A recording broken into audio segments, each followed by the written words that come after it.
함께 봉독한 시편 121편의 전체의 말씀을 통해 나의 하나님은 이라는 제목으로 말씀을 드리고자 합니다.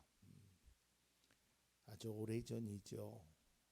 30여 년 전에 제가 교회에서 전도사 생활을 했을 때 그 우리 교회에 아주 연로하신 안수 집사님, 여자 안수 집사님이 계셨습니다. 그 안수 집사님과 독립기념관이라는 데를 이렇게 우리 교회에서 함께 갔습니다. 독립기념관을 이제 가서 거기 기념관 안에 되어 있는 많은 것들을 보았지요. 근데 저는 그것을 체험한 것도 없고 그저 책 속에서 알았지만 그 안수 집사님은 그 8.15 해방 일제 치하의 그 아픔을 다 겪고 그것을 아시는 분이었기에 그 체험관을 보면서 하염없이 눈물을 흘리시는 거예요. 그러면서 아주 한참 어린 저에게 전도사님, 예전에는 이랬습니다. 그리고 해방의 기쁨이 얼마나 좋았는지 모릅니다. 이제 그런 말씀을 지나온 자신의 삶의 체험과 경험을 통해서 직접적으로 경험은 못했지만 어렸던 그 전도사에게, 청년에게 그런 말씀을 해주셨어요. 우리도 가끔 명절이나 또 부모님 기일, 또 부모님이 살아계시면 이렇게 가족들이 모여서 지난 날을 회상하게 됩니다. 특별히 이 세상을 떠나신 그 부모님을 생각하면서 우리 엄마가 내가 어렸을 때는 이랬지. 우리 아빠가 내가 중학교 때 이런 해주셨어. 그 과거를 회상하면서 우리 부모님은 이런 분이라고 서로가 느끼고 체험하고 경험한 그 부모님에 대해서 말을 하곤 합니다. 또한 동창회 가보면 또 오랜 동안 보지 못했던 초등학교 동창이나 중학교 동창들을 만나게 되죠. 그때 선생님에 대한 추억을 얘기하면서 그때 그 선생님이 나에게 이렇게 해주셨어. 공부도 못한 나에게 그 선생님이 때로는 전과도 사주시고 때로는 체육복도 사주시고 그 선생님이 이랬던 분이야. 또 반대로 그 선생님은 너무 무서웠어. 그 선생님 얼굴만 봐도 나는 지금도 막 진저리가 나.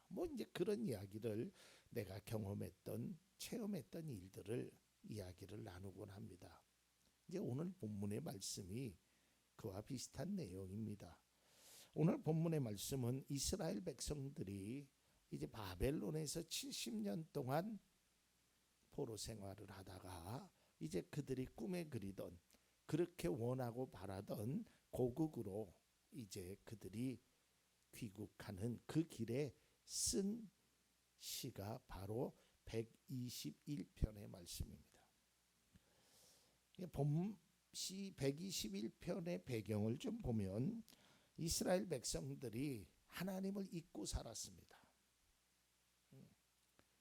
이제 예레미야서나 열왕기하 같은 데 보면 그들의 모습이 어땠는지 나오죠. 그리고 죄를 짓고 우상을 섬기고 하나님을 떠났습니다. 그 결과로 그들은 바벨론의 포로가 됩니다. BC 598년에 1차로 포로가 되고 그 다음에 587년에 2차, 582년에 3차로 잡혀가게 됩니다. 그리고 70년 동안 포로 생활을 그들이 합니다. 그 포로 생활 속에서 낳은 자녀도 있겠죠. 또 포로 생활 속에서 세상을 떠난 분도 계시겠죠. 아무튼 이스라엘 백성에게는 이 바벨론의 포로 생활이 너무너무 힘든 시간이었습니다. 그러다가 70년이 지난 BC 538년도에 예루살렘으로 이제 귀환하게 됩니다. 얼마나 좋았을까요? 근데 그 해방의 기쁨도 잠시 그들의 귀국길은 순탄하지 않았어요. 여러분, 우리나라가 해방의 기쁨을 맞이했죠. 막 대한독립 만세, 내일 모레가 광복절 아니겠습니까? 그 해방의 기쁨을 만끽하기도 전에 몇 년 후에 6.25라는 전쟁을 경험하게 됐죠. 이스라엘 백성도 마찬가지입니다. 뭐 우리나라처럼 몇 년의 시간이 지난 것은 아니고 이제 우리가 고국 땅으로 들어갈 수 있구나 기쁨으로 출발했는데 그 가는 여정이 그렇게 녹록하지 않았습니다. 강을 건너야 했고 메마른 사막과 거친 광야의 길을 걸어야 했습니다. 또한 이 광야라는 곳에는 사나운 짐승들이 항상 도사리고 있습니다. 배고픔과 추위와 고통의 길을 걸어야 했습니다. 그럼에도 불구하고 그러한 여러 가지 어려움 속에서 이제 그들이 예루살렘으로 드디어 도착하게 됩니다. 그리고 나서 그들이 이 시편 121편을 짓게 됩니다. 그러면서 성전에 올라갈 때마다 이 말씀을 기억하는 거야. 그때 하나님께서 그렇게 해주셨지. 우리가 힘들고 어렵고 고난 속에 배고픔 속에 추위 속에 위험 속에 아픔 속에 힘든 속에 하나님이 이렇게 해주셨어. 이걸 고백하는 것입니다. 이스라엘 백성들은 자신들의 당한 고난이 비록 힘들고 어려운 과정이었지만 그 속에서 아주 귀한 것을 그들은 느끼고 경험하게 되었다는 거예요. 그것을 찬양하는 시가 바로 시편 121편입니다. 마찬가지로 우리의 삶에도 고난과 역경이 있지요. 근데 그 속에서 하나님의 은혜를 깨닫고 또 힘든 과정을 견딜 수 있었던 것, 그것이 바로 하나님의 은혜였다라는 것이죠. 그래서 우리도 언젠가는 제가 이 말씀을 준비하면서 나의 하나님은 어떤 하나님이라고 우리는 표현할 수 있을 것인가. 아마 여기 계신 장로님과 권사님, 집사님들은 다 물론 공통적인 것도 있겠지만 각자 체험한, 각자 느낀, 각자 깨달은 하나님에 대해서 우리가 표현할 수 있다라는 거예요. 가끔 어떤 분이 그렇게 표현하시더라고요. 나의 하나님은 멋쟁이 하나님입니다. 옷을 잘 입어서 멋쟁이가 아니고요. 참 나를 기가 막힌 타이밍에 정말 나에게 필요한 그때에 하나님이 도와주셨다고. 그래서 하나님을 멋쟁이라고 표현하는 분들도 계셔요. 뭐 이곳에 계신 우리 성도님들도 각자 느끼고 체험했던 그 하나님에 대해서 표현할 수 있을 것입니다. 그 결론 부분에 말씀드리고 오늘 121편의 이 이스라엘 백성들은 하나님을 어떻게 표현했을까? 그들은 하나님을 이렇게 표현하고 있습니다. 그 첫 번째가 바로 도우시는 하나님. 오늘 본문 1절과 2절의 말씀을 보면 내가 눈을 들어 산을 본다. 내 도움이 어디서 오는가?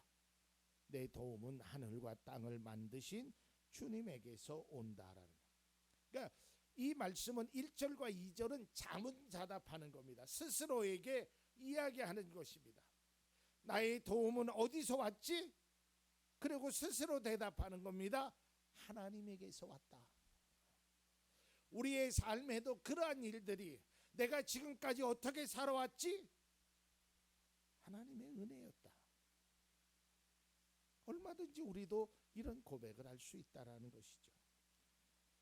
그들은 포로에서 돌아오는 과정에서 그들은 생각했습니다. 우리가 이 돌아오는 포로의 생활을 벗어나는 것도 정말 우리의 힘으로 되는 것이 아니고 또한 예루살렘으로 향하여 돌아가는 그 길의 여정도 지나고 나면 하나님의 은혜라는 것이요. 우리가 지난 주일날 우리 교회 설립 12주년 기념 예배를 드렸잖아요. 우리가 12주년을 이렇게 뒤돌아보면 하나님의 도우심 없이는 불가능했다라는 것이 다마 우리의 공통된 고백이 될 것입니다. 저에게도 하나님이 정말 기가 막힌 타이밍에 꼭 필요한 그때에 절대적인 상황 속에서 하나님이 때를 따라 도우셨단 말이에요.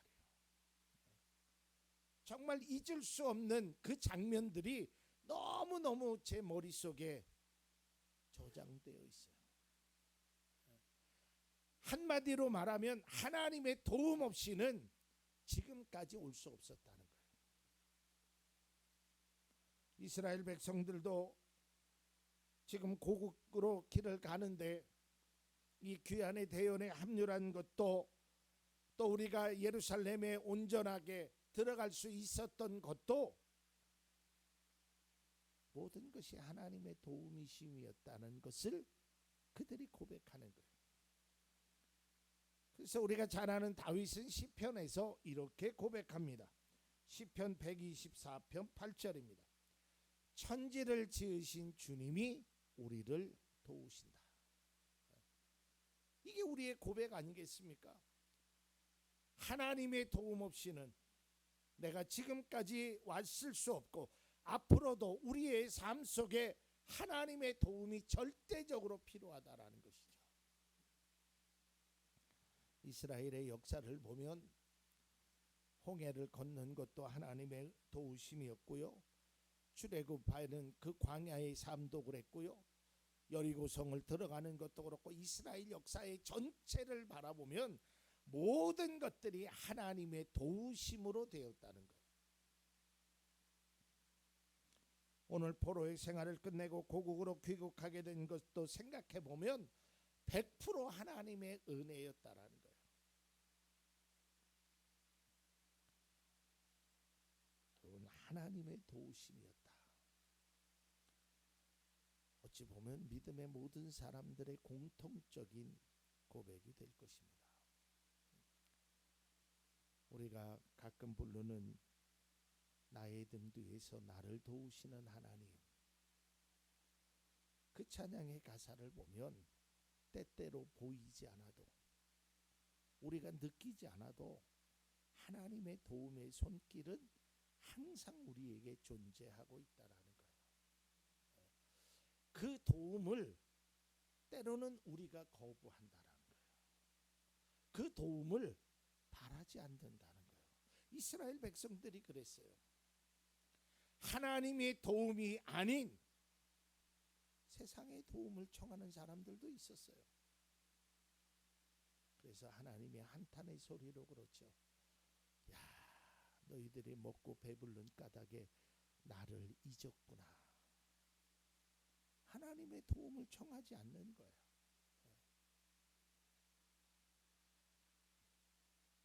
이스라엘 백성들은 고난의 과정을 겪고 해방의 기쁨을 누리면서 그들이 깨달은 것은 하나님의 도움 없이는 불가능했다.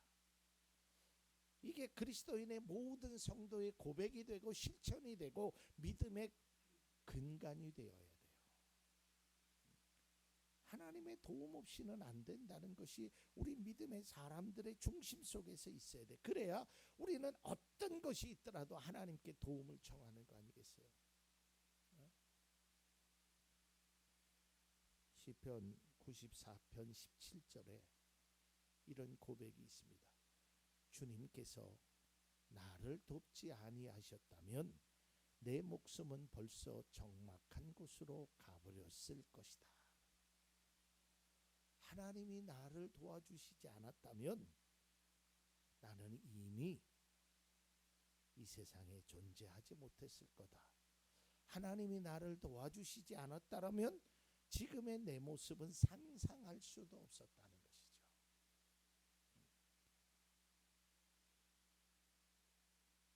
그리스도인의 삶에도 마찬가지입니다. 우리가 지금 겪는 고난, 어려움, 고통, 슬픔, 이 모든 과정을 통해 우리가 반드시 기억해야 되는 것이 있는데요. 그것은 바로 하나님의 도우심이 필요하다라는 것을 우리가 느껴야 돼요.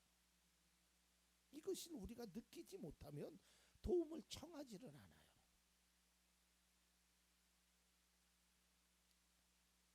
한 2달 전에 저와 아주 친한 한 40년 친구에게 그전에도 전화가 왔다 갔다 했지만 전화가 와서 저에게 도움을 청하는 거예요. 그 친구는 30여 년간 공직 생활을 하고 경제적으로도 저보다 훨씬 능력이 있고 모든 것이 다 갖춰져 있는 친구거든요. 제가 그 친구의 도움을 받았지 그 친구가 저에게 도움을 청한 것은 이번이 한 번이었어요. 그 도움을 청한 이유가 아내가 뇌에 문제가 생겼어요. 그래서 수술을 받아야 된다라는 거예요. 그래서 뇌에 문제가 생겨갖고 눈 한쪽 눈이 시력을 거의 잃게 돼요. 40년 동안 평생 제가 교회를 다니고 목사라는 것을 알았지만 한 번도 그런 이야기를 하지 않았어요. 근데 이번에 친구야, 기도해줘. 저는 그 말이 기쁘면서도 놀랬어요. 야, 내 친구가 나에게 기도해달라고. 그래서 분당 서울대병원에서 수술을 했고 제가 그곳에 가서 친구를 위로하고 왔어요. 근데 수술이 잘 됐다고 그랬는데 퇴원할 줄 알았는데 갑자기 또 열이 나서 퇴원을 못하게 됐어요. 그래서 그 친구가 다시금 저에게 전화를 했어요. 친구야, 내 아내를 위해서 또 기도해줘. 그래서 새벽에 또 시간이 있을 때 그 친구의 아내를 위해서 기도했어요. 그리고 3번째 전화가 왔어요. 친구야, 고마워. 내 아내가 건강하게 후유증 없이 퇴원했어.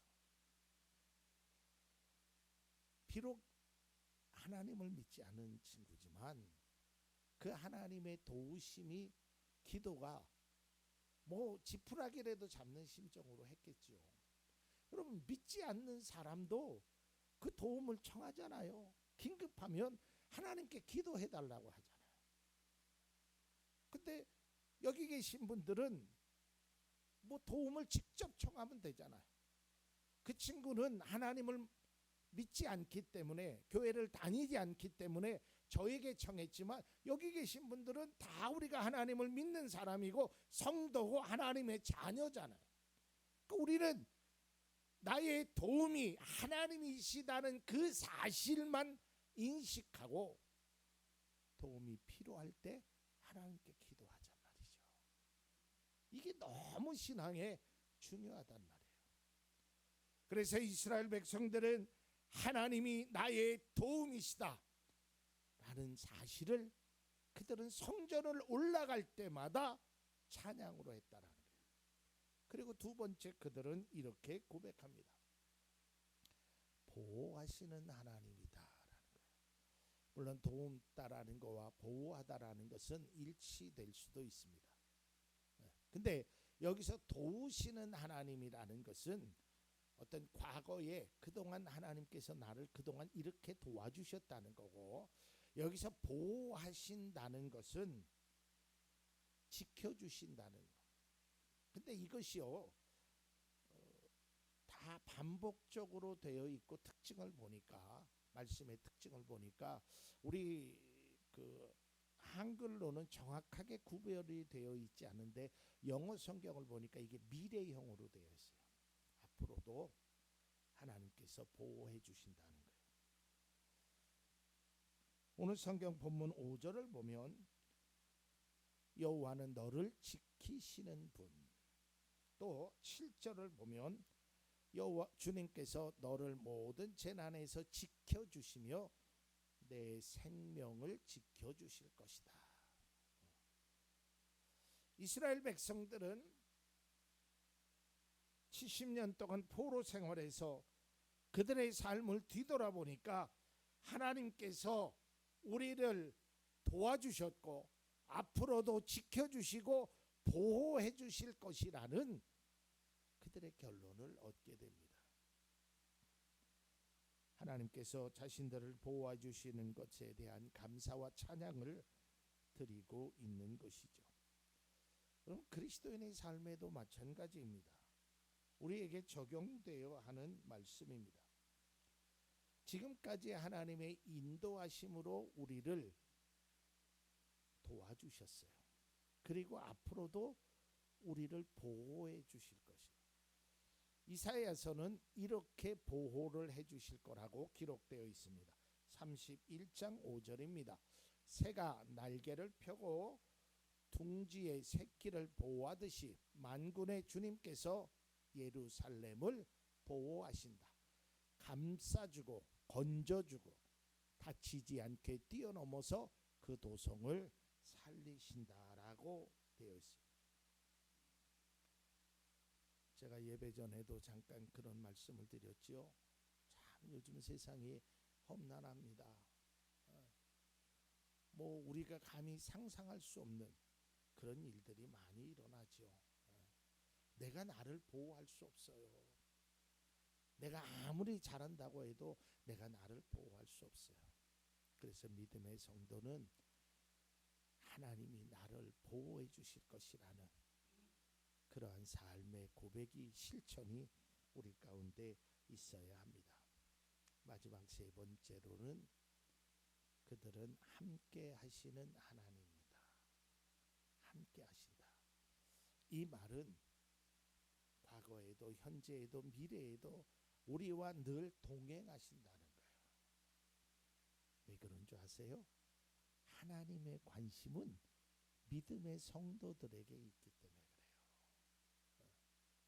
그러니까 우리가 관심을 가지면요, 어떠한 현상이 일어날 때 그 관심이 그대로 거기에 투영되는 거예요. 그냥 날씨가 덥다, 날씨가 춥다, 비가 온다 이렇게 바라볼 수도 있죠. 근데 어떠한 관심을 갖게 되면 그 더운 날씨가 그 관심의 대상자에게 어떤 영향을 미칠 것인가? 비가 오면 내가 생각하는 기도하는 그 관심의 대상자에게 어떠한 영향력을 줄 것인가? 이렇게 생각이 되어집니다. 하나님도 마찬가지예요. 하나님이 함께 하신다는 건 우리를 관심의 대상자로 늘 보고 계신다는 거예요. 그래서 우리가 힘들고 어려울 때 하나님은 한 번도 외면하지 않으셔요. 그래서 오늘 본문 8절에 그들은 이렇게 고백합니다. 여호와 주님께서는 내가 나갈 때나 들어올 때나 이제부터 영원까지 지켜주실 것이다. 왜요? 함께 하시니까. 왜요? 우리를 사랑하시니까. 예수님께서도 승천하실 때 이런 말씀을 하십니다. 우리가 잘 아는 마태복음 28장 20절 하반절의 말씀입니다. 내가 세상 끝날까지 항상 너희와 함께 있을 것이다. 여러분, 사람은 변할 수 있어요. 그러나 하나님은 변하지 않아요. 사람은 떠날 수 있어요. 하나님은 떠나시지 않아요. 우리가 아무리 붙잡고 싶어도 부모님이 세상을 떠나잖아요. 뭐 함께 있던 아내도 세상을 떠나잖아요. 사람은 영원히 함께 해줄 수가 없어요. 그런데 하나님은 영원히 함께 하신다는 것이죠.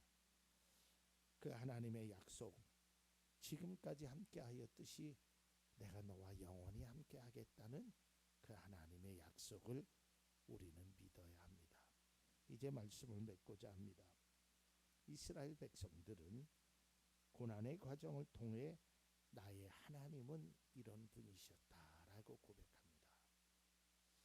여러분, 고백도 중요하지만 이 말씀을 준비하면서 제가 깨달은 사실은 그들의 느끼고 체험하고 경험했던 그 하나님을 잊지 않고 있다라는 거예요.